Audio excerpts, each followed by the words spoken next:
Bonjour mesdames et messieurs, bonjour tonton et tantine. Je sais que beaucoup ont remarqué mon absence des réseaux sociaux et cela est dû à cette pandémie qui nous a endeuillés au plus haut point.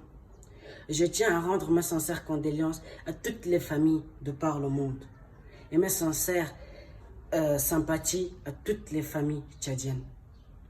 كل نفس ذائقة الموت ولا يصيبنا إلا ما كتب الله لنا. Toute âme goûtera la mort et rien ne nous atteindra tant que Dieu ne nous l'a pas prédit. Mais je reviens aujourd'hui aborder un sujet qui suscitera assez de réactions que je le souhaite être bénéfique pour tous. Mais d'abord, permettez-moi de passer un grand big up à ma soeur Khadija Adom, que j'ai connue sur Facebook et qui ne cesse de me documenter et de m'envoyer des livres. Et c'est grâce à elle que j'ai pu obtenir ce précieux ouvrage datant de 2003 intitulé « Éduquer sans punir » qui est d'apprendre l'autodiscipline.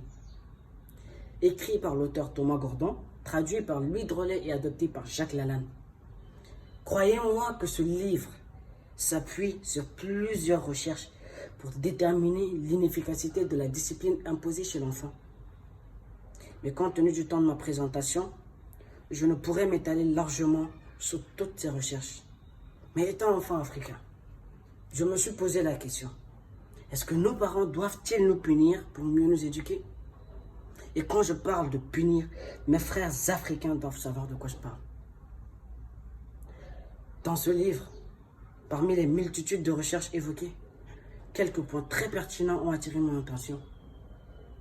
Avec la peur, la soumission et la dépendance, difficile de former ainsi des adultes courageux, créatifs et autonomes. Mais peut-on nous attendre d'un enfant un bon comportement, une bonne attitude en usant de la force ou de l'influence? En Afrique, selon nos parents, l'enfant doit apprendre l'obéissance à la maison afin d'être prêt à affronter toutes sortes d'autorités adultes, quelles qu'elles soient.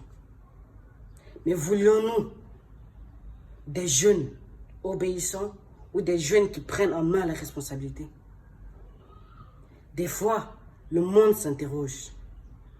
Les dictateurs qui ont régné n'ont-ils pas subi une éducation violente durant leur enfance? Si oui, la cause sont leurs parents.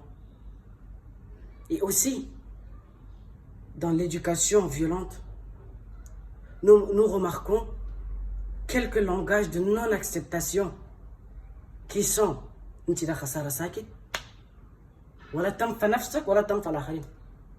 tu n'es qu'un vaurien. Tu n'es d'aucune utilité à la société. Cela détruit l'espoir que l'enfant a de son avenir.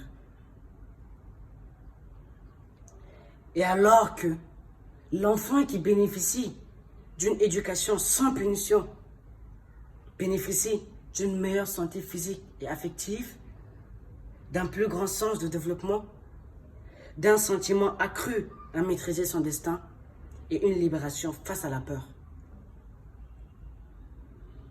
Nous savons tous que nos parents se posent la douloureuse question: dois-je être sévère ou indulgent? Mais pour une meilleure résolution de conflit, pourquoi n'adopterions-nous pas ce poème qui dit: le courage de changer ce que je peux changer, la sincérité d'accepter ce que je ne peux pas changer, et la sagesse d'en connaître la différence. Je vous laisse le débat ouvert. Merci de m'avoir suivi. On se retrouvera très bientôt pour une autre vidéo. Merci.